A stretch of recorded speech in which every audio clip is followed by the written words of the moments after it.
well as the organization and everyone else in Boston. You guys are having me back. I plan on resigning next year. Call him Kyrie the crowd pleaser. And I promise, if you were inside TD Garden on Thursday night, you were able to hear the verbal commitment that Kyrie made to Boston, saying he's staying long term. Welcome on into Game Time. He's 3D Dennis Scott. I'm Jared Greenberg. Coming up, LeBron's third run in purple and gold, and a chat with Kevin Love, the last remaining member of the Cavs' Big Three. More than a year ago, Dennis, Kyrie, well, he was the first to depart, asking out and getting shipped to Boston. Thursday night, Kyrie ended what he knew was going to be season-long speculation about his plans beyond this season. Kyrie squashed the rumors that he wanted to play for his hometown Knicks, or anywhere else for that matter. Kyrie told a crowd of Celtics season ticket holders that he is finally getting acclimated to Boston, and he's signing up for more. Last year, in his first year wearing the green, Kyrie played just 60 games, knee injury, kept him out of the playoffs. He averaged nearly 24.5 points and more than 5 assists. Okay, so Kyrie said, if you'll have me, I plan on re-signing next summer. That's huge, Jared, because one thing we know about Kyrie, he's a man of his word to get to where he is today. And now for the young guys, they understand that Kyrie's there for the future, or should I say, wants to be there for the future. So now as Danny Ainge continues to build this team, he knows he has a bona fide point guard all-star that will set the table. And now as the young guys continue to grow, now how do you mix some pieces, add a few pieces, and now try to fight for a championship? This certainly a huge surprise to the Celtics season ticket holders who showed up for Fan Fest Thursday night. And how about those fans who said, nah, I don't need to go to that Fan Fest, missed out on a lot. But it was not a surprise to the entire organization. According to Shams Charania of The Athletic, he's reporting that prior to Thursday night, Kyrie had met with Celtics ownership where he made it clear that he will re-sign next summer. And get this, remember, he turned down the extension this past summer wisely because he knows the amount of money on the table. The Celtics can offer him next July 5 years and about $190 million. I think they call it securing the bag nowadays, as young kids say it. So with that being said, like you said, he understands the system. And now Danny Ainge is sitting back saying, now we've worked out the relationship and now we have great communication and possibly get this deal done. Quickly here, worried about the knee injury, though, that's plagued him in Cleveland, now into Boston? No question about it. But one thing we know about Kyrie, every time he's been injured, he's put in the work to get his body back right to be an all-star again. All right, Kyrie squad back in action Saturday night. You'll see it right here on NBA TV against the Cavs. Light preseason schedule Thursday night, but it did feature the Lakers and their fans who might still be on cloud nine following LeBron's Staples Center debut the other night. Number 23, LeBron James. LeBron James, it's 4-on-4. Fake the pass. He dunked it all with the right hand. Here comes LeBron. I mean, come on. I mean, how fun is that to watch? How did LeBron celebrate his first game in wine and gold? In purple and gold, rather? Well, he ended his 2-week cleanse without any wine. That's what I was thinking about, the wine and gold. That's what I was thinking. But one thing we know, like LeBron, he's still passing, and the young guys not standing around and watching. Yeah, tremendous from LeBron, his third run here. We get the break, and LeBron rewards Brandon Ingram for running. Yeah, that's one thing all season long. We're going to look for he and Kuz to get out and run as much as possible. Lakers don't have big man depth. Oh! Zubac says, yeah, we do. Get that shot out of here. And here comes LeBron. Goes end to end. And the Sacramento Kings, they were up by 3, but the LeBron train was on its tracks. How about De'Aaron Fox? Big sophomore year for him coming up. Big sophomore year. I'm looking for his leadership now. We know he can score and pass. Now become a better leader. He had 13 in the first quarter, did Fox. Fox over to Willie Cauley-Stein for the big-time dunk. Love the finish. Love his big fella. How can he hear what his teammates are saying? I don't know. I'm thinking about the new hairdo and everything. But LeBron says the left hand's alive. It's alive. Well, LeBron played about 16 minutes again, and all of them in the first half. He was putting in work. And I think the young Kings have to realize LeBron likes going left. We'll figure that out at some point. We'll see him 4 times this year, I promise you. More from the young Lakers. How about Jonathan Williams getting the put back in? Oh, yeah, LeBron liking that one. He's impressed. Marvin Bagley III coming off the bench again. Live legs. Live legs. Lance? What? You gonna make us dance, Lance, early in the preseason? Stop it. Get up, get up. There you go. Get up off that floor. Is anybody going to love the Hollywood crowd more than Lance? Oh, my goodness. They're going to love Lance. And they're going to love B.I. going to the next level as well. Brandon Ingram. Luke Walton rode the young guys down the stretch against the Kings here. There was Bagley. He had 19 points. Back to Ingram. And see, this is what LeBron's talking about, being aggressive, not selling for the jump shot, attacking the defense, getting to the free throw line. 18 points in the second half for Brandon Ingram. It was a battle of two of the last three number 2 overall draft picks. Ingram, wow, 31 points. The number 2 pick in 2018, Bagley, 19 points, 10 rebounds. The second pick in the 2017 draft, Lonzo Ball, still not ready for game action, recovering from the knee surgery he had. Rondo also held out for rest for the Lakers. But LeBron played all 16 of his minutes in the first half, and, well, game number 3 as a Laker in the books.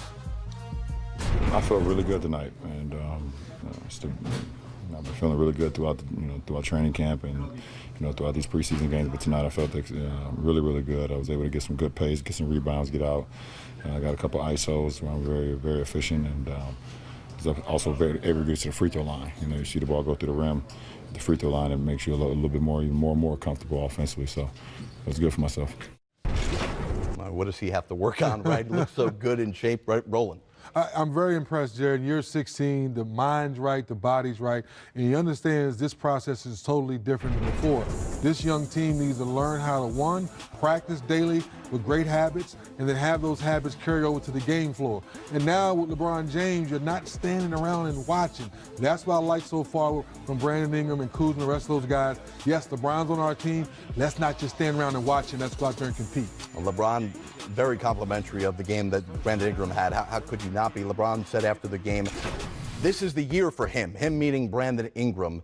He was so good, but most impressive, after just 4 free throw attempts in his first 2 preseason games, Ingram got to the line 15 times on Thursday. And it's huge, Jared, because as much as we know LeBron needs jump shooters around him and shot makers around him, three-point shooters around him, well, you still need basketball players to play the game the right way. And that's what Brandon Ingram and Kuzma are showing us early in the preseason.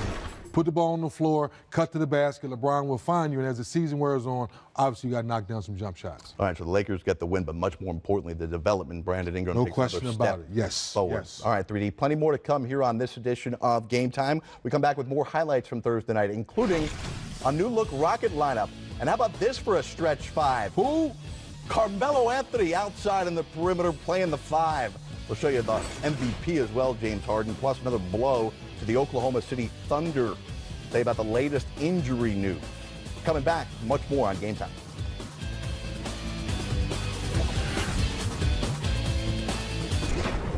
Not good news for the Thunder. Andre Robertson will miss another 2 months after suffering a setback in his recovery from a torn patellar tendon. A Thunder spokesman confirmed that OKC's defensive specialist underwent a procedure Thursday to address a suture that was causing an irritation in his knee. Now, OKC currently playing without Russell Westbrook, who is coming back from knee surgery over the summer. And we really saw Andre Robertson, a guy in today's NBA where it's all about scoring and offense. We really saw how much they missed the guy who does so much on the defensive end. Well, Jerry, you bring up a great point because a lot of people don't look at what he brings to the table as being glamorous. But each night you know he's going to guard the best offensive player on the opposing team. He's a great ball mover. Yes, he's not a great outside shooter, but he finds little avenues in the back of the defense to get easy layups, and they find him on the backside. So defensively is what he brings to the table. He's a great locker room guy. Guys like that you need around the team as you travel. So when the team's going through a funk, he's that positive voice that comes in and says, come on, guys, let's get going. Let's get a stop. Let's get extra ball movement and get an easier shot. So little things like that's going to be sorely missed outside of his defense like you brought up. Sure, it's year 2 of Paul George and Russell Westbrook together, but there's so many new pieces, and with so many guys missing time in the preseason, with the West being as competitive as it is, really 3 through 12 or 13, how deep it is, the West, how far back does this set the Thunder back?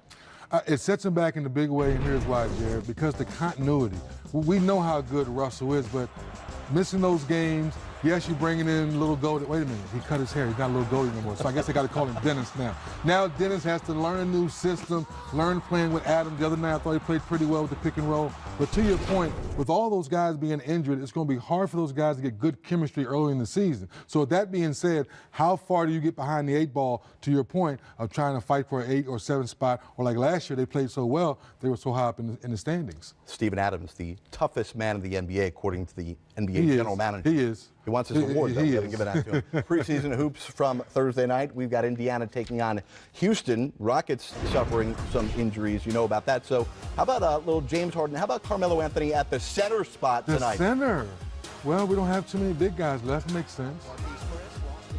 Look at Melo. The center, the stretch 5. Oh, the stretch 5. You want to call that now number 7, the stretch 5? There's his first bucket at home as a member of the Rockets. TJ, Miles Turner. Oh, my goodness. He's ready for a breakout here. Yes, he is. Let's go back to the Rockets here. Michael Carter-Williams rising to the occasion. I'm still leery about this one. I love the fact the young man still fighting, but not the outside shooter, so it's going to be interesting. Well, how about Marquise Chris coming over from Phoenix in the Ryan Anderson deal? James Harden up to Isaiah Hartenstein. Look at the new guys getting involved. But we go back to a guy who was the most improved player in the year and wants more than that this upcoming season for Indiana. It is Victor Oladipo. Yes, Victor came right to play. Get that shot out of here, Chris Paul. Well, there's the block by TJ Leaf. And then Oladipo, yep. Yeah, the bank's open. No matter if it's preseason or regular season, they still cash in. Can he be better this year? Yes, he can. He's so young. I think he just tapping into we know how good he can be. Third quarter. College. Oh, cookies. Early, yeah, preseason cookies. Put a little milk on it. Oh, got him. Transition basketball. They were so good last year running. Oladipo, 24 points Thursday night. James Harden, step back 3. That never gets old, Jared. How about one more from the stretch 5? Please. Splash. Oh. Well, there's the rebound. Oh, you said stretch 5. Excuse me. That was the period. Excuse me. You did say stretch 5. That's right. Oh, nice pass. Okay, MCW. Former Rookie of the Year, okay. MCW. All right. 15 points, 5 assists, 5 rebounds for MCW. Bojan Bogdanovic. Oh, man. And he's another guy. He had a great year last too, the second half of the season. And so much put on him to play defense now, getting involved more offensively. Kevin Pritchard, heard him speaking the other day on Bogdanovic. He's so high on him, the way he has played for them. 110-100. Indiana gets the win over Houston. Let's get into this Houston squad here, and they're still dealing with injury, just like we were talking about with the Thunder, and that has really what has put Carmelo Anthony in the starting lineup because of P.J. Tucker being out here in the preseason. But what do you think of the idea of Melo at the 5? Is this just a happenstance on Thursday night, or is this something you think Mike D'Antoni can really get some minutes out of? Well, I think it's a happenstance because the other night, and let's just go his big picture because I know our fans want to hear this. If you're playing against the Warriors until Buggy Cousins comes back, and you go with the Hampton 5, then you can put Carmelo at the 5 spot and match up and switch everything, all the things that we talk about. But to go big picture, I think Melo needs to be at the 4. Let's call it what it is. I think P.J. Tucker needs to be at the 3. When you go deep into the fourth quarter, you go deep into the season, I think that's going to be their better lineup once everyone gets healthy. And again, we're not trying to take minutes away from Clint Capella, who they just paid very exactly. handsomely. I think Clint Capella needs to be on the floor. So once again, people, the small lineup with Carmelo at the 5, here and there, depending on who you're playing, how the flow of the game going. Clint Capella needs to be on the floor. Curious your thoughts here. You mentioned a little bit during the highlight about the role of Michael Carter-Williams and maybe eventually Brandon Knight once he gets healthy. The Rockets, their reports are that they're going to be a lot more cautious with Chris Paul and James Harden this year to make sure that there aren't those playoff injuries, and they are like the Warriors where they're peaking come April, May, and June. Well, through those highlights, it makes sense because MCW is a great slasher. But when you look at the system, we're thinking about three-point shooting. We're thinking about getting shots up early. That doesn't fit MCW. So now, if he's off the ball, like a lot of those plays we saw, then it makes sense. Interesting. We'll see how the Rockets continue to evolve. We think of Mike D'Antoni, 7 seconds or less. Exactly. They were so different than that last year, led the league in ISO ball. We'll come back with a guy who's looking for another breakout. You're kind of like he had several years ago in Minnesota. The new look Kevin Love as the Cavs look for a new identity. We'll sit down and chat with the 5-time All-Star when we return on this edition of Game Time.